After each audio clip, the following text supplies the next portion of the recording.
Good afternoon. Welcome to today's webinar, Emerging Stronger and More Versatile, Canada's Army Modernization. I'm Andrew Erskine, Young Fellow at the Institute for Peace and Diplomacy. IPD is a Canadian nonpartisan think tank dedicated to promoting ideas that support diplomacy, constructive engagement, and prudent realism in international affairs. Effective armies are dynamic in nature, consistently evolving and adapting to meet the demands posed by their adversaries and their operation context. History is full of Maillard examples of both successes and failures in this regard. We ignore the need to modernize at our peril. The opening paragraph in the Advancing with Purpose, the Canadian Army Modernization Strategy, demonstrates the relevance and need of land power in an evolving geosecurity environment. This 5-year change strategy is a waypoint in the larger development of the Canadian Army's capstone operating concept, close engagement, land power in an age of uncertainty. Close engagement is the Army's vision for the future, specifically outlining how the Army will need to be structured, manned, and equipped to fight while adapting to and adopting emerging technologies in a complex defense environment. With this in mind, the modernization strategy should be observed as an interim step to ensure that the Canadian Army is on the right track. Modernizing the Army is driven by two initiatives: the Managed Readiness Plan, which stresses the need for high readiness, theater-specific mission training and deployment, and Force 2025, a thorough review and possible restructuring of the Army.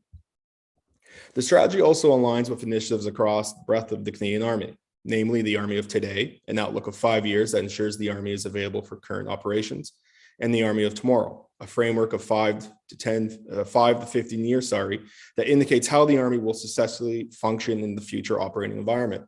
As such, the modernization strategy will carry the Canadian Army from the Army of Today to the Army of Tomorrow. The modernization strategy also builds upon 6 foundational principles: digitalization and enhancing networking, one Army, interlopability, simplicity, adaptive dispersed operations, and versatility. With such an extensive undertaking, the modernization strategy has laid out 4 lines of effort to guide the Army in its objective to modernize: posture for concurrency, a human dimension, the one Army integration, and priority investment. Each of the line of efforts are nested within 20 initiatives. With a large tactical leap into strategic foresight planning for the Canadian Army is modernizing the land domain of the Canadian Armed Forces, meeting the demands for continental and extra-regional defense. To assist in this discussion, I have David Anderson. David is a senior advisor, digital transformation to Chief Combat Systems Integration, who in turn directly reports to the Vice Chief of Defense. He's involved in the Canadian Armed Forces digital transformation file since 2018 as a general, a public service executive, and now as a consultant. David was a key contributor to the design and writing of the Canadian Armed Forces digital campaign plan. He's a retired Brigadier General who served in the Canadian Armed Forces from 1980 to 2020, spending 8 years as a reservist in the Canadian Grenadier Guards and 32 years in the Princess Patricia Canadian Light Infantry. Next, we have Colonel Jim Smith. Colonel Smith enrolled in the Canadian Armed Forces in 1996 and graduated from the Royal Military College of Canada with a degree in computer engineering. He was privileged to command 2 combat engineer regiments from 2016 to 2018. Colonel Smith has served on staff for the Deputy Chief of Defense, the Expeditionary Forces Command, Assistant Deputy Minister for Infrastructure and Environment, and the Canadian Army. Colonel Smith has multiple tours to Bosnia, Afghanistan, and Iraq. Lastly, Colonel Smith has been promoted to his current rank in 2019 and is presently the director of the Canadian Army Land Warfare Center. Next, we have John Keess. John is currently an assistant professor at the History Department of the Royal Military College of Canada.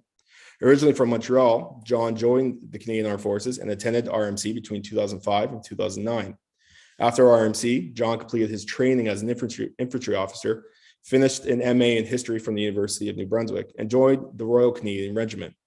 He has served in various domestic and overseas roles, including past deployments to Gabon, Central and Eastern Europe, and the Middle East. He completed his PhD in war studies in 2020, where he wrote a dissertation on Canadian Cold War strategist R.J. Sutherland. Gentlemen, welcome. Before we commence, I would like to let our audience know that we do have a chat board and it will be monitored.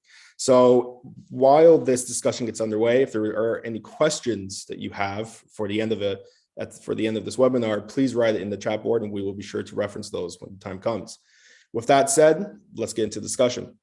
By 2025, Lieutenant General Wayne Iyer hopes that modernization will lead to an army that's better postured for the challenges of the future, more agile, and on its way to having a force structure that is more appropriate for the future security environment. So with all that said, why is the Canadian Army Modernization Strategy vital for Canada's land domain? And how does it work alongside the Canadian Armed Forces Close Engagement Framework that was previously mentioned, but also the government's perspective of the Army in strong, secure, engaged? John, we'll start with you on this. Excuse me. I'll just start with a brief caveat that I'm speaking purely in my academic capacity within an area of technical expertise, and my views do not reflect those of RMC, the Department of National Defense, or the CAF. If you choose to believe it, you might choose to believe that me and the CDS and the King are like that, but it's not true. So anyway, I'm grateful to be here, which makes it difficult for me to be difficult, but I'm going to be difficult. I'm going to be difficult by rejecting the premise of the question. I don't think documents like Advancing with Purpose or Close Engagement are vital for the future of the land domain in Canada. In fact, I think they are symptoms of a way of thinking that has gripped the Canadian Army institutionally that make it difficult for us to use the Canadian Army, that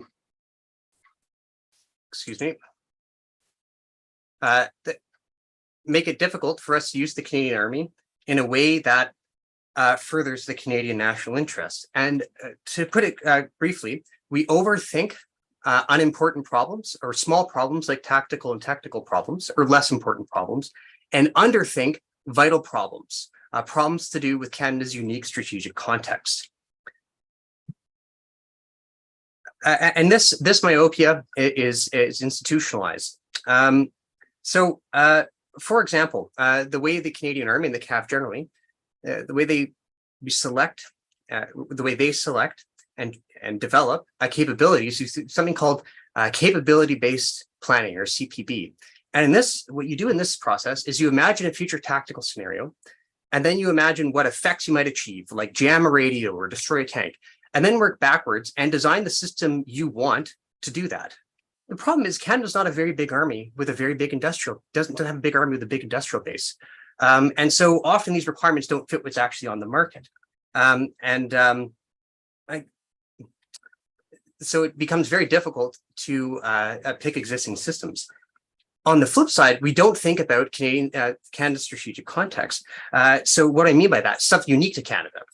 Since 1899, basically, the Canadian Army has been asked to provide expeditionary forces to work with allies to further the Canadian national interest. This is because there's one nation that can credibly invade Canada by land, and they're the United States. And thank goodness they are our closest ally. In theory, yes, the Russians could invade the Arctic with some of their specialized Arctic brigades, given that they're having a hard time sustaining brigades across the border in Ukraine. If they wish to invade the Arctic, I wish them good luck and a warm winter on Baffin Island. So this expeditionary force, it needs to be autonomous. It needs to be big enough that it's distinctly Canadian, but it also needs to be capable and competent. It needs to be a force that brings enough to be a true military contribution and not just a token political contribution that needs to be babysat by more popular allies, more capable allies. And so if we take this strategic point of view and work our way backwards, we can start seeing things in terms of limitations. Limitations like Canada's always going to have a small army because there's not a big land threat. It's going to be difficult to sustain and expensive to sustain an army, any expeditionary force, because Latvia is very far from the depot in Montreal. And it's going to be governed by strategic lift. Advancing with Purpose, it mentions words like innovation 15 times. It mentions pan-domain 20 times. It discusses the limited strategic lift fleet of the RCF and the basically non-existent strategic lift fleet of the RCN 0 times. Close engagement. Close engagement begins with a discussion saying this is what we want the army to look like. By the way, we are assuming no resource constraints, and they don't cover deployment or sustainment in their scenario. I think this is backwards. this leads to some very confusing decisions that we'll talk that'll, for example, with the acquisition of tanks or anti-tank guided missiles, which I'll address in question 4. When I talk about the difficulty that this kind of thinking, this overthinking and underthinking takes, I'll just use one brief example, and that's of the tactical vest issued to Canadian soldiers. Right now, the standard issue tactical vest, it's a forest green tactical vest. It's not really modular. It can carry 4 magazines. This was designed after an extensive CPB process based off peace support operations in the 90s. It was declared unfit for purpose in 2006 because troops in Afghanistan need to carry different kinds of munitions, need to carry 10 magazines instead of 4 magazines. Since then, every one of our allies, everyone has adopted some form of modular vest, in some cases in 2 or 3 iterations. We're still working on replacing the TAC vests. DLR, the Director of Land Requirements here, full of hardworking people, but they've ran 2 CPB processes.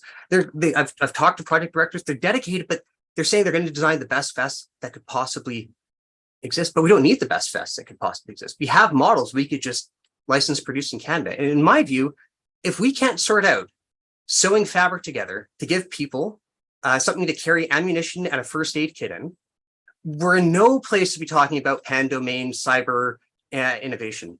We need to eat that stuff is dessert. A healthier way to live is to eat your vegetables first.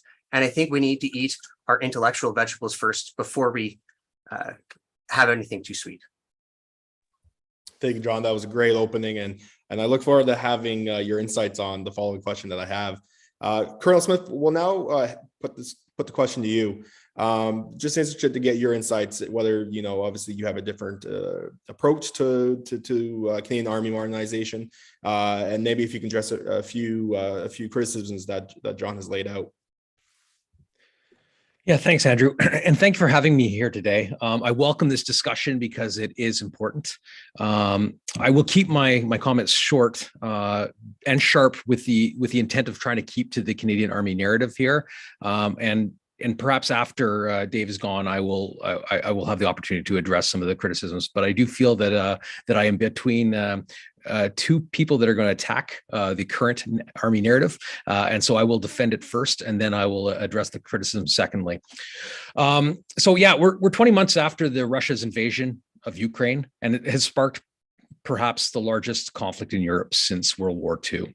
The repercussions continue to reverberate around the world. And not only has the war in Ukraine set off a geopolitical realignment, but it has caused economic hardship far from the epicenter of the fighting. So the global security situation is deteriorating with far-reaching and cascading implications for Canada, the Canadian Armed Forces, and the Canadian Army. And there are countries in need of our help. Threat actors are testing our resolve daily, and our allies are asking for assurances. Oh, and our government is challenging us to do more with less. So drivers of this change are many, including global power reordering, where the national goals are achieved through conflict below the threshold of mass violence, the continued rise of extremism in novel and unpredictable ways, accelerating technological change, a rapidly changing global climate, evolving societal demographics, norms, and expectations, and the clear centrality of the information environment in all our endeavors. With this change, the nature of war endures, and it is still very much a human endeavor. The security environment continues to be fraught and described by the dead Prussian with unpredictability, fog, friction, chance, irrationality, fear, and bloodshed. And despite our exquisite technology that is emerging, war remains a contest of human will. Land power retains its relevance and criticality to achieve decisive outcomes, whether at home or abroad. And the way land power is employed is advancing, and its integration with our larger joint pan-domain effort is more important than ever. The Canadian Army Modernization Strategy is our change agenda for the next few years, as you alluded to in the opening comments. And within the Canadian Army, it is a common understanding that the Army we have now is not the Army we need. So CAMS lays out elements of an action plan and directs tangible initiatives to evolve force structure, readiness, sustainment, training, and personnel, all concerns that were just brought up. CAMS is informed by and fully aligned with strong, secure, and engaged, which is our policy document, close engagement, which is our anticipated future operating environment, closely aligned with the defense policy update, and it's also totally in line with all emerging policy and strategic direction that continues to come out. CAMS confirms the Canadian Army proficiency at brigade level is essential for the conduct of combat operations, our employment of greatest risk, and recognizes its central force generation role in tailoring and scaling subordinate capabilities for the wide range of other land operations. In all operations, expertise at integrating various capabilities in a dynamic system of systems approach at all levels ensures our success. So our future operating concept of close engagement continues to be our long-term aiming point. At the Land Warfare Center, it's what I use as kind of my Bible to go forward and do our planning and concept development. There exists a symbiotic relationship with these two documents, CAMS and close engagement, and CAMS is our waypoint on that path, as you touched on earlier, to the future operating concept, while it simultaneously informs future iterations of this long-term vision. So two central initiatives from CAMS are improving the way we build and consume readiness. First, the Managed Readiness Plan, and then it also alters our force structure with that Force 2025 project that's ongoing, and with which are going to have far-reaching impacts on our Army. Hard decisions are going to have to be made, that's for sure. We are going to have to be held at us immutable for those decades. So things that we have been holding true forever are going to have to be revisited. CAMS is going to set us on a path that postures us for continental change, or continual change and emerging threats. It is a scalable to a degree, and significant changes in our resource allocations, like budget cuts and other significant government policy or capabilities and actions of our pacing threats will demand a refresh. But I just want to say that no strategy is perfect, and neither is CAMS, but it is good enough to get us going. It gives us a vision, guidance, and focus we need for the uncertainty of the future and to get on with the business of preparing our Army for what lays ahead. We must be ready. Our country and our soldiers deserve nothing less. Thank you. Thank you, Colonel Smith. David, we'll go to you. Interested in, obviously, like the Colonel said, he's wedged in between two individuals that may have opposing perspectives on things. So I'll let you now give your impression of the Canadian Army Modernization Strategy. Actually, I'm going to reassure Jim that I'm going to throw myself on the John grenade. And probably I wasn't sure what I was going to say, but now I know what I'm going to say by taking notes from what John had to say. So this should be an interesting discussion, if nothing else, because there won't necessarily be a coherence view from the panel. I'll start with a couple of caveats. The first is that I work as the senior advisor for digital for the Army, but I'm also the digital lead for Supply Ontario 2 days a week. I'm not speaking in either of those roles. I'm not speaking on behalf of CCSI or the Army, the military. I'm not speaking on behalf of Supply Ontario, obviously. I am speaking as Dave Anderson and all that comes with. And it'll be very much informed by the work that I've been doing recently. I'm one of the things that's really cool about today is it's the day after the Pan-Domain Force Employment concept was finally released, and I led the team that wrote that. We wrote it from 2018 to 2020, and then it took 3 years to get it released. In that time, it was taught at the Canadian Forces College as a piece of fundamental doctrine. The version that's been released is somewhat less than what was originally written, but it is still quite useful. So I'm glad to see, John, that Pan-Domain was mentioned so many times, because there's a lot of blood, sweat, and tears personally to get at that. I think that the modernization strategy is actually pretty well done. Transformation at scale demands two things. One is horizontality, and the other one is strategic leadership engagement. And I'll tell you, I see all the services, obviously, from my position as the digital transformation dude for the last 4 or 5 years. And the Army has stepped up its game dramatically. And a lot of that has to do with the leadership that's coming straight from the top. And they've done a very, very good job on this. And so that's important. And it's, transformation scale is really, really hard. For John, I don't imagine you get to see very many TAC vests in the university, but I can tell you that I wore one for 14 months in Baghdad from 2016 to 2017, and it was both modular and it was tan colored. I will also tell you that you're probably held captive by the fact that you're in the RCR and the Patricias. We figured out this problem because soldiers buy what they want and wear what they want, because we know that it's more important to be combat effective than be uniform. And that's going to be a theme for me and John. I think it's going to be. I'm actually really going to enjoy this probably more than John. John said that we overthink the less important and underthink the bigger problems, and he reflected that the bigger problems are in fact the lack of, in essence, he was saying a lack of a strategy, a grand strategy. So what I would say is that that's not the partnership of the Army. It's now the partnership of Wayne Eyre, now that he's the CDS, but the Army itself is a force generator, not a force employer, and it doesn't write the strategy. Some of you may know that I spent 2 years in the Pentagon as the liaison officer between the chairman of the Joint Chiefs and our CDS, 2 different chairmen, 2 different CDSs, just prior to going to Iraq.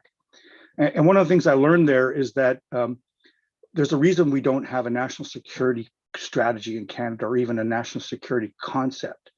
The Brits have one by virtue of their history. The Australians have one by virtue of their geography. And the Americans have one by virtue of their ambition.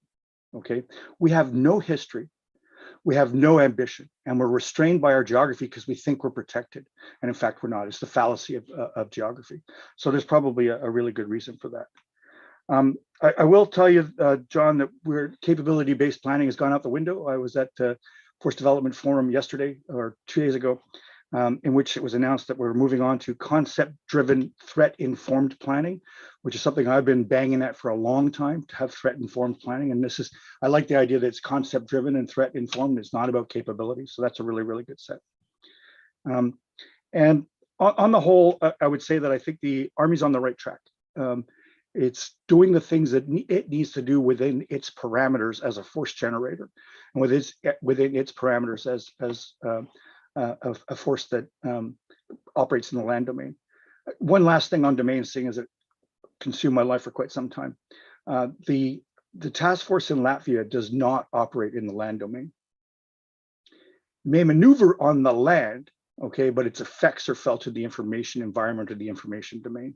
It's literally there as a deterrent, and we have to think that through. Sometimes we're going to do maneuver through the maritime domain in order to have an effect in the cyber domain in terms of prepositioning a piece of equipment, and we need to think through that, and that's why for us it's pan-domain, not multi-domain, because it's fallacious to think that you can just pick a couple of domains in which you'll operate, because you have them all the time. Opening shots. Perfect, thank you. What I'll do before we head to question 2, John and Colonel Smith, if you have anything that you want to just redress or remark from all the things that have been said, I'll give each of you 2 minutes. And John, we can start with you. Okay. Well, thanks for that, Andrew, and thanks, General Anderson, for the lively repartee. So first, in terms of my credibility, in terms of talking about TAC vests, I wore a trial TAC vest when I deployed to Kabul in 2012, and I wore some good TAC vests when I was working with CANSOFCOM. That's beside the point. The point is, we're still trialing TAC vests. In fact, we have a limited release of some TAC vests to some soldiers as part of another program. Whether they can buy their own or not, good. Indeed, it's allowed in some RCR battalions. I would argue, in the middle of a cost of living crisis, we should be able to issue appropriate equipment to carry the gear our soldiers need to use on the battlefield without them having to buy it. Call me old-fashioned, but I think the fact that we can't, and the fact that so many others can, speaks to a deeper problem. And if we're spending 15 years designing the ultimate TAC vest, when we've had 3 other iterations, I would argue our thinking is broken. So I'll leave that there. In terms of strategy, it's important not to view. I think we have different conceptions of what a strategy is. Many people see strategy as an object, a written plan. Most scholarship today would have strategy as a process. It's how we make decisions over time. My area of specialty is the Cold War. And so, for example, for decades, historians talked about a Cold War strategy called massive retaliation. It was never written down. It was never a formal policy. And in fact, it ended up, when you look at a past review, it ended up meaning a lot of things to a lot of people. It's a set of boundaries, how people see the world and how they make decisions. So writing more, this is what I mean about overthinking. having a document that's very well written and very well published will allows us to overcomplicate things that are simple or try to talk our way around things. The historian John Keegan had a great line when talking about the start of the First World War, and that is, the God of War is not mocked. Going up into the First World War, a lot of general staffs thought they could get around the problem of firepower by just having more bodies you can move faster on a train, on more trains. That didn't work, right? And so we can say, for example, that the Canadian battle group in Latvia, it's pan-domain, it's operating on a different, it's operating on the informational plane. We can say all that, but fundamentally, right, Canada cannot deploy a battle group that can defend itself against modern armor. We don't have a modern ATGM suite. We don't. We can say a tank's the best thing to kill another tank. Question 4, we can get to it later, but doctrinally, no. We know that. For tanks to tank, they need to be able to be separate from the infantry. And for the infantry to infantry, they need to be able to stop tanks. We've known this. Right now, a Canadian battle group that deploys will need some degree of allied babysitting. We don't have a modern HGM suite. We don't have ground-based air defense. And we can say it's deterrence because we won't actually need to fight, so we don't need these capabilities. I think we're mocking the God of War there. And I think there's only so much you can write. Strategy is a process, and sometimes it's important, again, not to complicate things that are simple. So I'll leave that there and hand it back to you, Andrew. Thank you, John. Colonel, we'll give you the last word before we head over to the next question. Yeah, I won't take long, Andrew. Thank you. I just want to kind of reconfirm how we got to where we are. So with ADO that was published back in 2007, it really talked about a way that we were going to fight, and we took many lessons learned from it, as well as our time in Afghanistan. And after taking a first look at where we believed the world was going to go in 2040, we basically took the best practices from all that and conceived close engagement, which was really supposed to take us to about 2035. So that was great. That was a concept out there on how we're going to employ ourselves, or how we're going to fight in the future. What the modernization strategy does, or CAMS, is really the operationalization of that first Army of Today iteration. And why is this important? Well, it telegraphs a little bit, not only to our allies, but also to some of the other departments within government, what it is that we intend to do. And by being, predictable and having that plan out there on the table, we have something to work towards. So what is the alternative would be what I would throw back. If we don't want to dabble in strategy and draft concepts and designs, what is the proposition out there that we just kind of meander and respond and react, or carry on? Anyways, that's it. Thank you, Andrew. No, thank you, Colonel. And I think that's your comments there is very interesting, because I think it's a good segue into the next question. And that's something that I found kind of interesting in the modernization strategy. And that's the strategy remarks that the Canadian Army, as part of a larger CAF effort, must be ready for greater effort in continental defense as well as international security. However, how can the current structure of the Canadian Army as a medium force augmented by light and heavy force capabilities for close engagement and close combat sustain and remain operational in complex and ever-evolving situations? And I think this is interesting because of what we've seen this past summer with the Canadian Armed Forces and the Canadian Army being, so integral for domestic emergency preparedness and national resiliency, but also growing concerns for Arctic defense, NATO operations in Eastern Europe. And obviously, Canada's growing tilt towards defense engagements in the Indo-Pacific, all of which pose unique terrain and force projection challenges. Colonel, I'll have your thoughts for this question here. Yeah, thanks, Andrew. So this is quite an opening statement. I'm not sure I necessarily agree with the fact that we're structured right now in order to handle this. So to judge us on how we're currently structured is probably the wrong way to start. We fully acknowledge that what we have now is not where we ought to go. The Canadian Army's current force mix and structure is based upon Force 2013, and it's evolved over the last decade with a series of directives that have been published on capability integration. The Canadian Army is trying to leverage the Force 2025 project to adapt to the operational environment as we see it and understand it. We're also trying to incorporate technological changes and any doctrinal applications that we agree to either with our allies or through our own practices. A realignment of the Canadian Army force structure and missions is necessary in order to invest in new capabilities and, as we determine it, we're required to divest those lesser capabilities of a kind of a lesser benefit. We face tough decisions. That's true. The Canadian Army requires a revised force structure to provide military operations for the military options, for the government of Canada within the land domain, both above and below the threshold of conflict. As stated, the Canadian Army remains a medium weight force with heavy and light capabilities. However, there are new mission sets for which the Canadian Army must be better organized. These include security force capability building, leadership heavy missions, institutional tasks, and operating in multiple theaters concurrently. Some of these tasks require enhanced combat support, enablers that we might not even have yet or can conceive, and combat service support.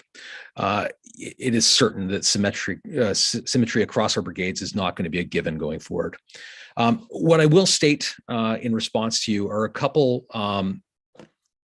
facts, or maybe I'll define the parameters that Canadian Army planners are working within right now in order to conceive the force of 2025. The Canadian Army will validate its ability to generate sufficient forces to meet mission concurrency requirements in SSC, the force mix and structure design, and the force planning and readiness frameworks. Certain. The Canadian Army will make difficult divestment decisions about infrastructure, equipment, structure, and capabilities to privilege some investments in new projects essential to the future operational success, including Latvia. Input will be drawn from across the Canadian Army, including the branch and corps directors, and based on any direction that came out of the Force 2025 CPG. The Canadian Army must be prepared to house additional joint capabilities to determine the ongoing CAF force development work. The Canadian Army will continue to refine mission sets and tasks to include the Army Reserve mission tasks. That's ongoing. The Canadian Army must deliberately determine the capabilities beyond the scope of current investment that are deemed necessary for future security environment, and that includes Latvia. And the Canadian Army will validate the functions, organization, and distribution of land formations, including the Canadian Army divisions, brigades, and combat support units, weighing on that balance of heavy, medium, and light, including parachute capabilities. And then finally, the Canadian Army will enable investment that enhances its ability to sustain, inform, and communicate across formations, units, and subunits dispersed in the operating environment and across multiple theaters. So that's kind of what we're using right now in order to deliver Force 2025. Thank you. Thank you, Colonel. David, I want to shift now to you. As you previously mentioned early on, you were appointed to Chief of Staff. Appointed Chief of Staff Readiness at the Canadian Joint Operations Command. And during your time there, that you in your role, you led the team that produced the pan-domain force employment concept. As was obviously heavily mentioned, it was good because it set the good debate. The modernization strategy, has incorporated pan-domain operations and strategic posture quite extensively throughout the document. Specifically, the strategy reveals that the Canadian Army is currently optimized to counter single domain threats that are violent, physical, and attributable. But the strategy also proclaims that signature capital investments for pan-domain combat enablers, including a spectrum of capabilities to sustain and assure freedom of action and provide combat resiliency, are essential elements of national power and critical for future success. So can you indicate why pan-domain capabilities are important in the combat structure of the Canadian Army to sustain and remain operational in complex and evolving situations, whether it's here in Canada within a continental and Arctic perspective, but also, a growing a growing attitude of supporting our allies and partners within NATO, but also the growing importance of the Indo-Pacific and our commitment, say maybe on the Korean Peninsula, where the Canadian Armed Forces does have a UN mission role there. So here I'll probably surprise you by completely reinforcing everything John said. We don't have a medium force army at all. We're kidding ourselves if we think that. It's not optimized for anything other than what we've decided we wanted it to do. And it's certainly not joint. And what I mean by that, we don't create joint forces in Canada. We create forces that are capable of working in a joint environment. And that's a different thing. So our Navy is very, very joint in that it can work with the US Navy. And that's a problem. And it's a necessary outcome or output as a result of our contribution warfare, which is where we've been comfortable with for the longest time. And to John's point, we can't deploy independently. We actually have a line of tasks in the SSE to create a CJTF headquarters. There's no circumstance in the world I can imagine where any of our coalition partners will allow us to lead a CJTF, because we don't have any of the capabilities that are required in order to provide the higher level things like, I don't know, theater air defense, as John very pointed out, just a basic man-packed anti-armor weapon. We don't have any of those things. We have a huge say-do gap. So we have treaty obligations to provide, if you count them up, the Role 3 hospital 3 times. We have one Role 3 hospital. And when we deploy a 2 Bravo, like we did, like we have in the past, in places like Afghanistan and also in Iraq, we can't replace it. The 2 Bravo means that we no longer have a 3, or even a Role 2. It comes out of the Role 3, and so the say-do gap is pretty significant. We've got this way because we've allowed services to buy service-specific equipment. And there's some really good examples of that, and without thinking it through. So when we did the upgrade of the CP-140, Block 4 it was called, with full motion video, there was no investment whatsoever in the means to get the full motion video to the ground, or any investment in the capability to do the PED. So literally, it may as well have been a guy with a video camera, and then he landed and you give somebody the video cassette. We literally did not invest in that. We've addressed that problem by establishing the Joint Operations Fusion Lab in the Warfare Center, which happens to be right next to a 9 meter wide satellite dish, which is how we've been able to experiment with these kind of things. One of the reasons that the Chief of Combat Systems Integration was established is because we weren't integrating our combat systems. That simple. And now we are. And there's some high-level mandatory requirements for every project now that involve interoperability, internally and externally. It involves data interoperability, which is really, really important. And it must be compliant with the Federated Mission networking and the mission partner environment. So this is about the digital aspect of it. As to Indo-PACOM, saying that we have a commitment in Korea because we have 3 staff officers there is fallacious. We don't. We have a commitment, if required, to send a battle group there. We're not going to. We're not training for that. We're not equipped for that. We can't do those things. And we just got to be a little bit honest. Again, here I'm talking as Dave Anderson, okay, a retired dude. I've been retired for this long, for those of you who haven't seen me in a while, okay? So that's 2020. So that's a good response. I hope that will generate some conversation. Nope, thank you, David. John, we'll go to you, and obviously you could build on the original question that Colonel Smith answered, and also any feedback or any different positions you have from David. But I want to bring up an article you published with the Canadian Army today, where you indicated that since Canada remains insulated from the threat of a land invasion, there is no political will to fund or build a large all-arms force. As well, you highlighted that Canada's land force are particularly not expeditionary in character, unlike your examples that you pointed out in the mid-1950s when the Canadian Army had infantry brigades in Korea and in Europe, 2 vastly different and separated fields of operation. So when you see the modernization strategy discuss a greater effort for the Army's role in continental and extra-regional defense, i.e. either in the Pacific, in Europe, or elsewhere in the world, are the expected visions, capabilities, and platforms that it's laid out in the strategy adequate in designing an ideal Canadian Army that is based on projected capabilities? But it's a good question, and like General Anderson, I will surprise everyone by agreeing with everybody. I think everyone has points to agree with. So Colonel Smith had a good point. Well, if we don't have this, what do we have? We have to have some kind of baseline document, and I think he's absolutely right. My bone to pick is that yes, it's true. The Army does not design a grand strategy, but we have to operate within it. And we have to start from that point of view. And so I have another example. In the 1960s, before the release of the 1964 Defense White Paper, the minister commissioned a guy named R.J. Sutherland, Second World War veteran, probably one of the greatest strategic minds in Canadian history, to commission a review of what forces can we build. And instead of starting with, because what Heller wanted to do was say, okay, we're going to get these new missiles, and we're going to have aircraft that are, we're going to have vehicles that can destroy tanks, but that can be moved by aircraft, but that are cheap, but that we can build in Canada that will fund money back in. And Sutherland was just a big reality check saying, you're going to have to make it, we have to decide strategically what we want to do. If we want a lightweight force, we can't contribute to NATO because they would be less than a speed bump for the Warsaw Pact. If we commit to NATO, it's going to be very hard to do UN operations because it's hard to move tanks. You have to make hard choices. And I think that's what, we do operate in a grand strategic context. And in terms of the Canadian strategic context, it is governed by strategic lift by strategic lift and at limited force size.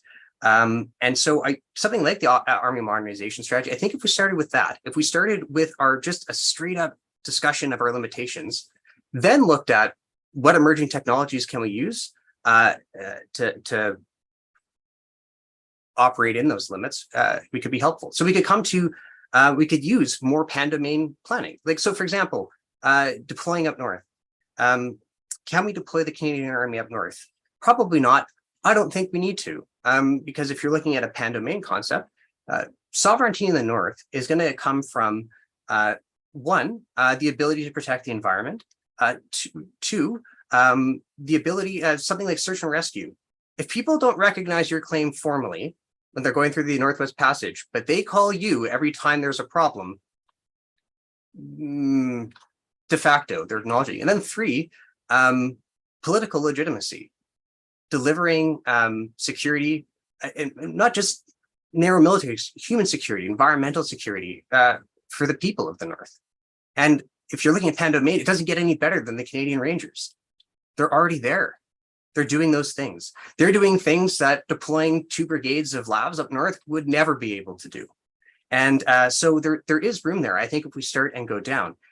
Just as another quick example, and I'll stop talking, but all these difficulties in deploying stuff all over the place. Well, what if instead of having symmetrical, if we can't provide an all-arms force, right? And we have this discussion about tanks, about deploying tanks. If our main contribution to NATO was a tank brigade, or sorry, a regiment of tanks, using Leopard tanks already in Europe, even if we didn't have all the other combat enablers, armor's hard to move, but it's a pretty good signal, right? And so instead of just symmetrical brigades or deploying brigades from Canada, maybe we have capabilities that are specific to a theater. And we just understand there's a bit less flexibility. I think if we start there and we take that grand strategic context and operate within it, we're gonna be able to make those hard decisions a bit more effectively. Thank you, John.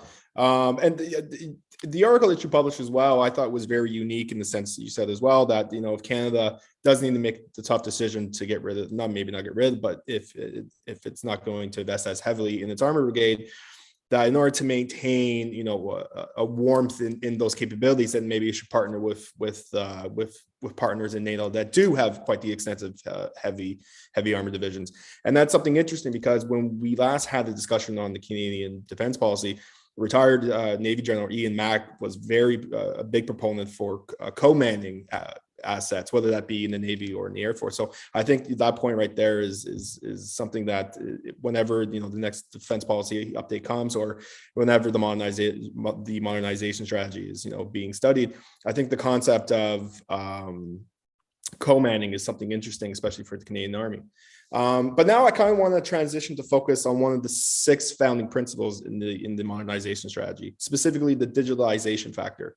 Something I found particularly interesting was that digitalization for the Army is about data, and how data is foundational for the Army's ability to generate combat power. I think we're all in agreement here that the modern battlefield is increasingly sensor saturated. It's a landscape that integrates and is interlopable with information systems and networks that provide the backbone for contemporary warfighting capabilities. So as such, technology must play an ever increasing role in producing the decision advantage necessary to win battles for the Army. So, David, I'll ask this question to you, seeing as you were part of the Canadian Armed Forces digital transformation file since 2018. What role does digitalization have for the Army in the overall strategy to modernize the Canadian Army, and how can digitalization enhance the Canadian Army's perception and integration of smart land power for the modern battlefield? I'll start by saying that you could make the observation that because I've been on the digital file for this long and nothing's happened, I'm the problem. And I did it as a GO working for the then Commander CJOC, then as an EX2 working for the Vice, and now as a consultant / contractor. You said the key words there, which is about decision advantage. And it's also about interoperability. When we started the digital journey, we made the observation that Five Eyes is based on a common language and a common culture. There's a digital Five Eyes, and the common language is data, and the common culture is the ability to innovate. And right now we're Latvia. We're not even Latvia. We might even be Albania in terms of the digital Five Eyes, in the way that we were when we first started looking at the problem. We're getting way, way, way better now. The essence of what we do has always been sense, make sense, decide, and act. And the proliferation of sensors and the data that they produce has meant that we've been spending an awful lot of time trying to make sense, which gives us less time to decide and a delayed act. Decision advantage is about automating the make sense piece as much as possible in order to give ourselves more space for decide and act. And for us, AI is going to be a comprehensive part of that. And the AI strategy was signed in June of this year, but not released yet. Might have been in June of last year. It will be released shortly. The NDCAF AI strategy. It's not bad, but more importantly, we're actually moving out on it. The Canadian Army the Canadian military has established the CAF operational AI lab that works in the Joint Warfare Center that is experimenting with some concepts right now.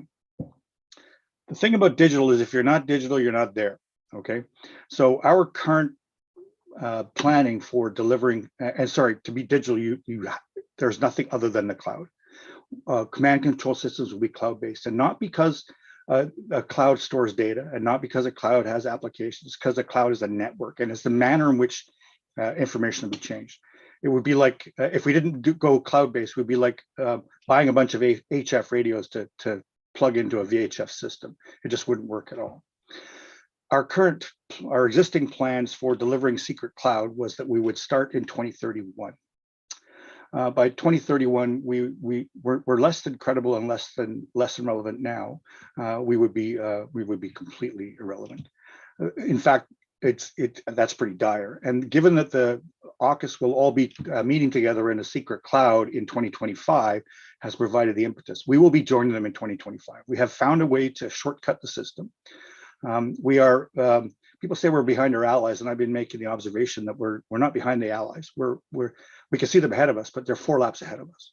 And we're never going to be able to go fast enough to unlap ourselves 4 times. We need to cheat. We need to cut across the track a couple of times. And if we can get, and we will, if we can join the Brits and the Australians and the Americans in a secret cloud in 2025, we will have unlapped ourselves. We'll still be behind, but we'll be moving pretty quickly. The Army has got a very interesting plan for developing dispersed tactical command and control systems, and they're going to be trialing them in Latvia. It's actually pretty good. They've done some good experimentation with tactical cloud at the edge. They've upgraded, as I put in answer to one of the questions, they've upgraded their tactical command and control suite. And we have purchased an instance, and it's in the warfare center. We've purchased an instance, or we're about to purchase an instance of an operational one that's used by Indo-PACOM and SOFCOM down in the States, amongst other COCOMs, to see how the two can interface with them in order to enable the multinational brigade headquarters. So what I would say is that it's not, should we be digital? It's how fast can we be digital?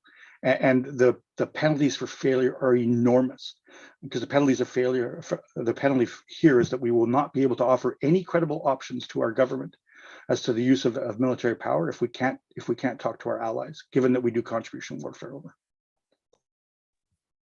Thank you, David. Colonel, I know that you have a hard stop in 10 minutes, so I just want to get your impression, your insights on digitalization. In particular, can you discuss in any detail how the Canadian Land Warfare Centre sees digitalization, and how the process or the decision for digitalization informs the way the centre conducts war games and the feedback it can, if any, it offers for the Army's strategic foresight planning? Hey, Andrew, thank you for not setting me up where I wanted to go at all with your question. I will go the way I want to, and then I'll try to come back and answer your question there. But I want to make a first comment. I don't think Canada is behind in any way whatsoever. Canada is a leader in software development. It is a leader in cybersecurity. It is a leader in the world in artificial intelligence.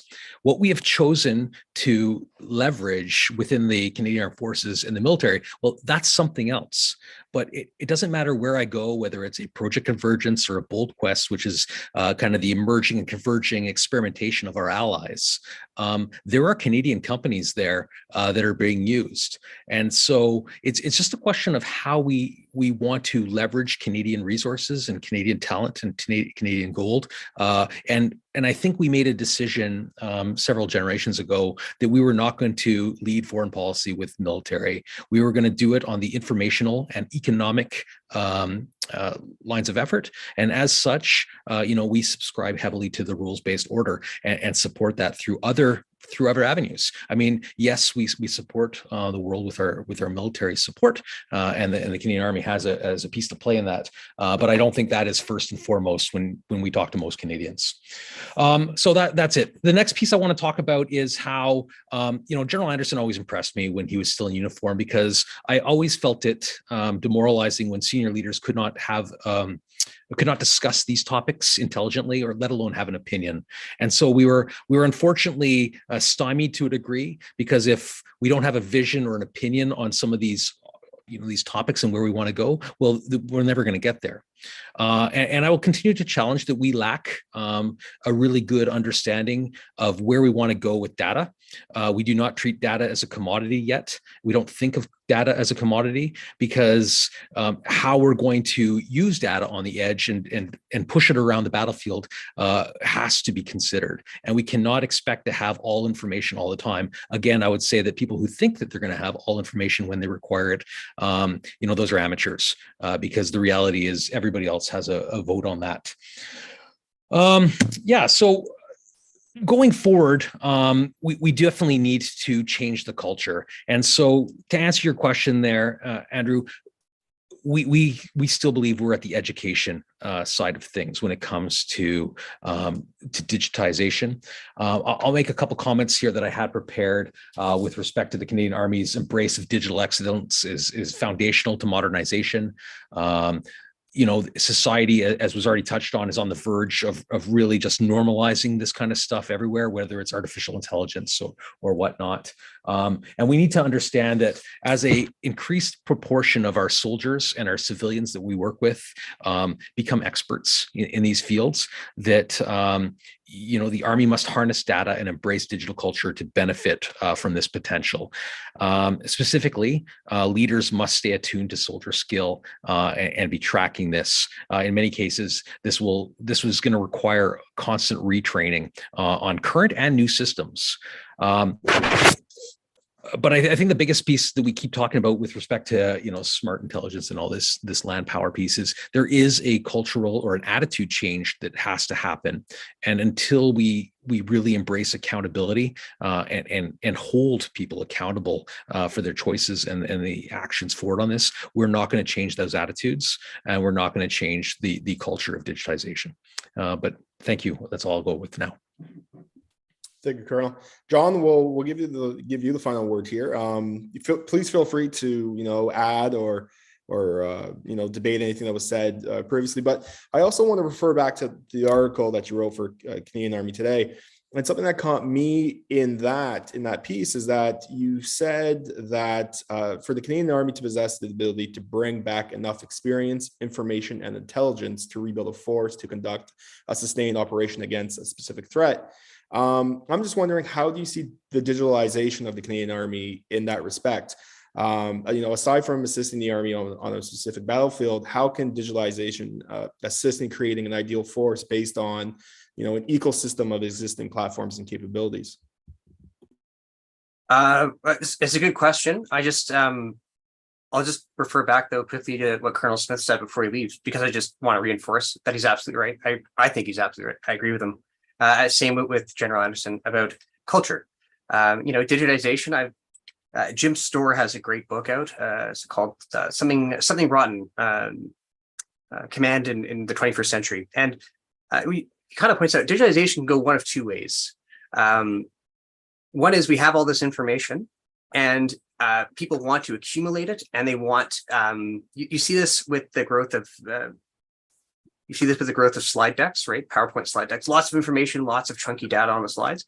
But then you also see it used in and in the Canadian Army, usually from the ground up, used it to simplify. And this is something where the Army Modernization Strategy, I think, is 100% right. We should pursue data digitization because it makes things simpler, because it can make headquarters lighter, right?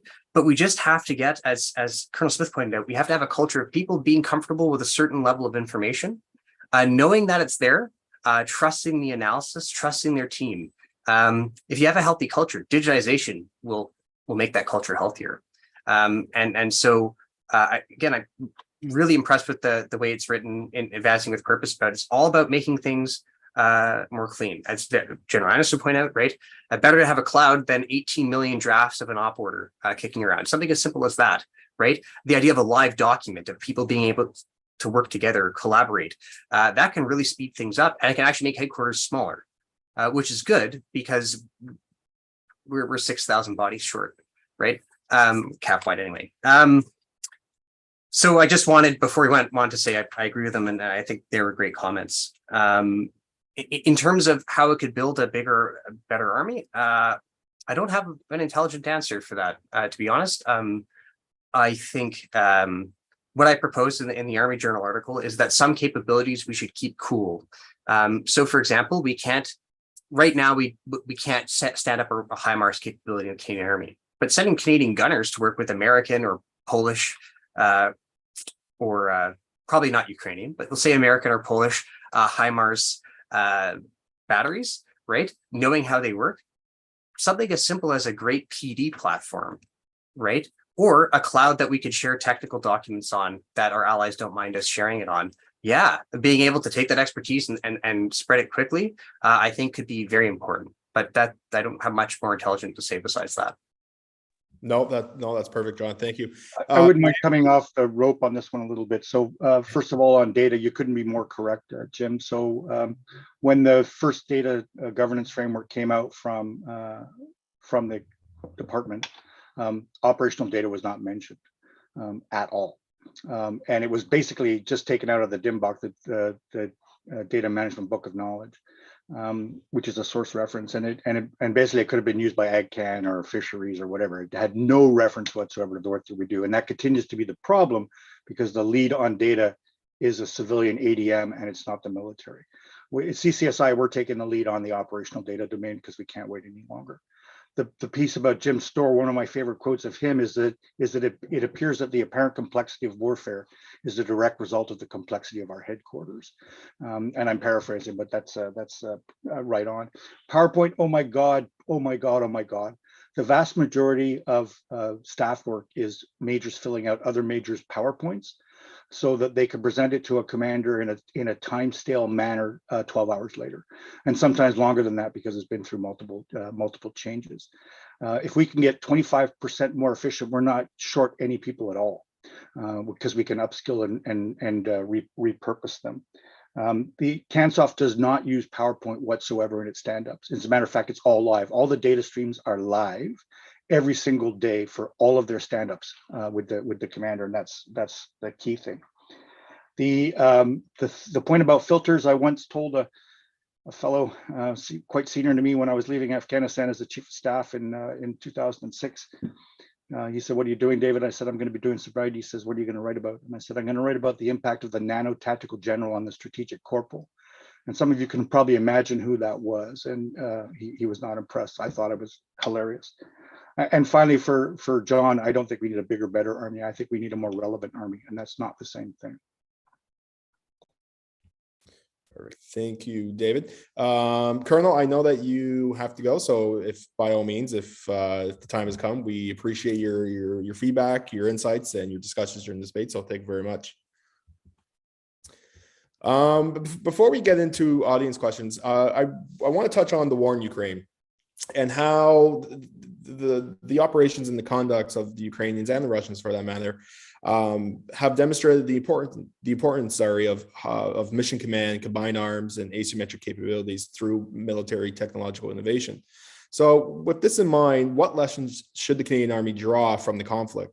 Is it the need for more cost-effective high-tech military equipment, anti-tank weapons, air-to-land capabilities, or artillery revitalization or innovation? John, I think you hinted at this question. You had some comments, so I'll let you lead this first. Oh, thank you.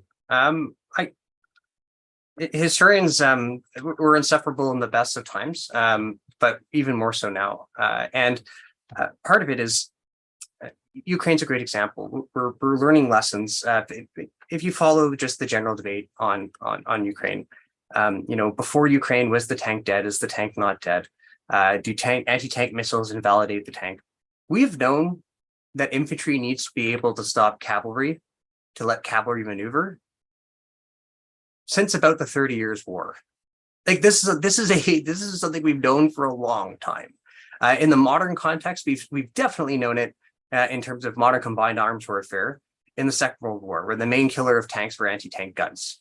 3rd Canadian Infantry Division, when they deployed to Normandy, they actually brought more anti-tank guns in their first wave than they did tanks, because what they wanted to do was destroy counterattacks. It's just really, really well known. But this is the problem when you have, and I know we're getting rid of it, but when you try to think through what technologies might do in the future, what a tactical scenario might do in the future, it leads to seesaw thinking. In the Canadian Army, for example, in the late 90s, we were going to get rid of tanks. We're going to get rid of tanks because we have modern anti-tank missiles, so we don't need tanks. And they are going to be replaced by a low velocity assault gun for smaller tasks. Well, that didn't work. Then in Afghanistan, there was a snap decision or urgent operational requirement to get new tanks. We got the tanks, and personally, I've witnessed senior leaders argue, well, now we don't need to update our anti-tank guided missile suite because the best thing to kill a tank is other tanks. So first we didn't need tanks because we had missiles, and now we don't need missiles because we have tanks. It's not, we can run studies, but this is not a question worth wasting time on. Every country that makes tanks makes anti-tank missiles. The Americans make the Javelin. The South Koreans make the the K-21, I believe. The Germans make the Spike. The Russians make the Cornet. We just need to accept that's a force package. It's something that we don't need to debate. But we've spent a lot of blood, sweat, and tears debating something that's not a debate. The debate, and so Ukraine's confirmed that. Ukraine's confirmed things like make sure you disperse, make sure not to have massive ammo piles and depots in the range of enemy observed artillery. These aren't new things.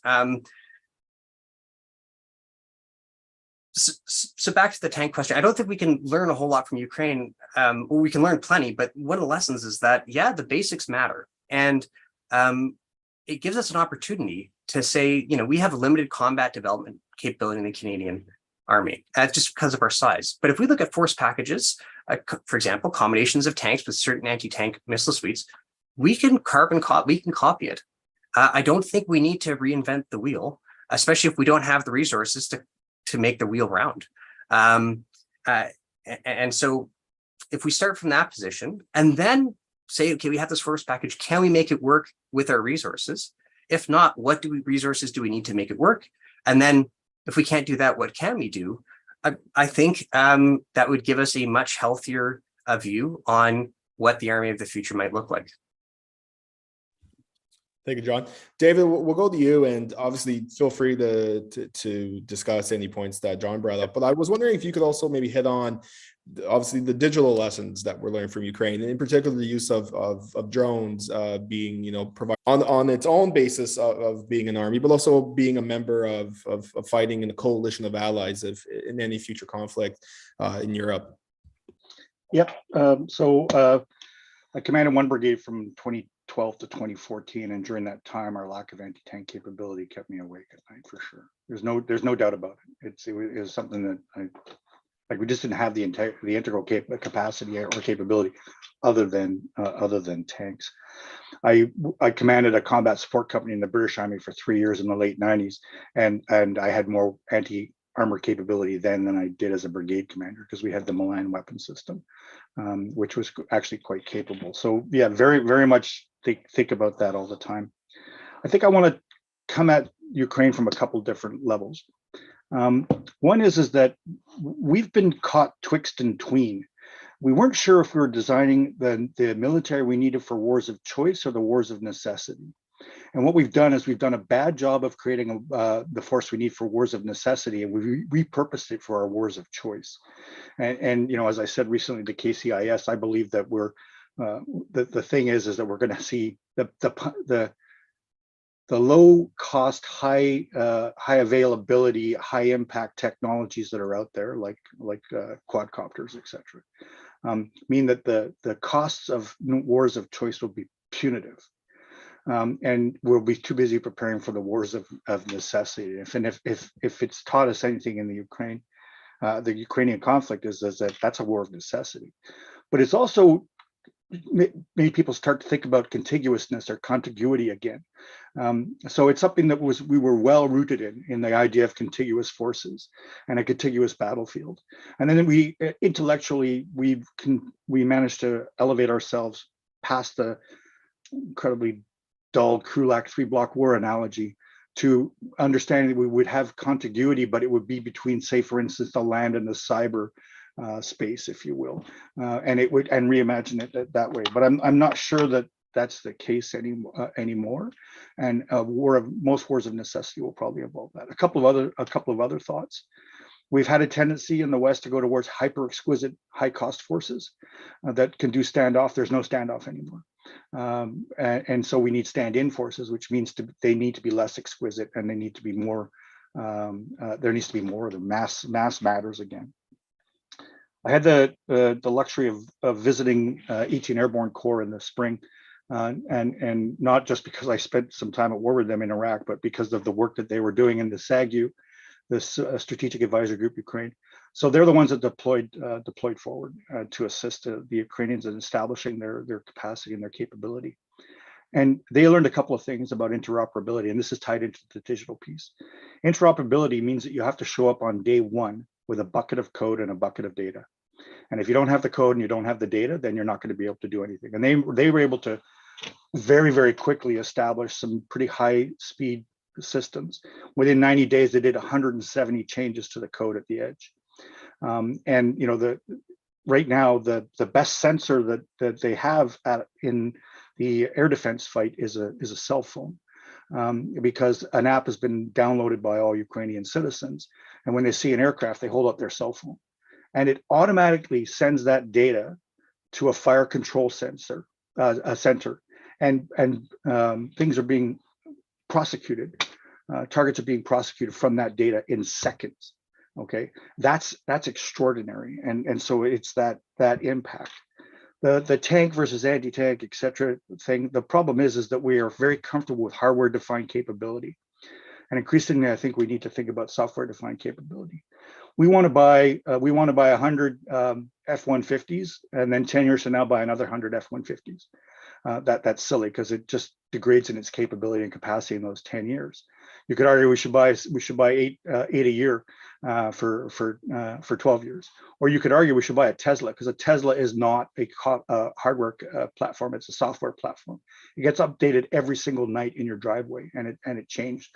We're starting to do that in terms of things like radios. We've managed to convince the Navy not to buy a hardware-defined radio, but a software-defined radio, which means that we'll be able to keep up with the evolutions and the changes. And my last thought on that, and I saw this play out in the counter-UAS fight when we're retaking Mosul. Somebody put together the idea of a cheap available quadcopter, a cheap actuator, and a 40mm grenade in order to develop an armed UAV. And as a matter of fact, the first coalition member that was injured by one of those was a Canadian. There's basically 4 vectors by which you can defeat a UAS, and it's a fight, as it's always been, between bigger guns, longer range, more mobility, better protection. It's the same kind of fight. That means that the technology is perishable, and if we have perishable technology, then we have to have consumable capability, and that means you buy something as an outcome, and when it no longer works, you throw it out. You don't give it to the reserves. You don't put it in the depots in case we need it someday. You literally get rid of it and move on to the next thing. And our counter UAS strategy was literally that: was to commercially procure with Vote 1 every single year a new counter UAS capability was the plan that was coming out of CJOC.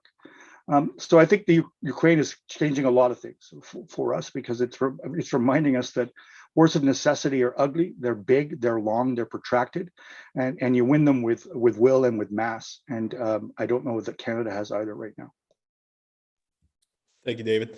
And I saw as well that the questions that were provided in the chat board have been answered by John and David. So thank you very much for doing that. So with that, I think we can come to a close. This discussion this afternoon has been very eye-opening, and I think it also goes to show as well how complex modernizing the Army really is. It's not a one-step fixed solution to the whole institution of the Army or for the Canadian Armed Forces in general. So I thank you again for participating and for providing your insights to this discussion. I also want to extend my gratitude to the audience for joining us this afternoon and for providing the questions that contributed to this discussion, although it was behind the scenes. Lastly, I just want to inform everyone that this webinar recording will be published on IPD's website and its YouTube channel. I encourage everyone to subscribe to IPD's newsletters and follow IPD on social media for updates on future roundtables. So without further, I will let you gentlemen go to the rest of your day, and thank you again for participating at this roundtable. Thanks, it was a real pleasure. And thanks for having me.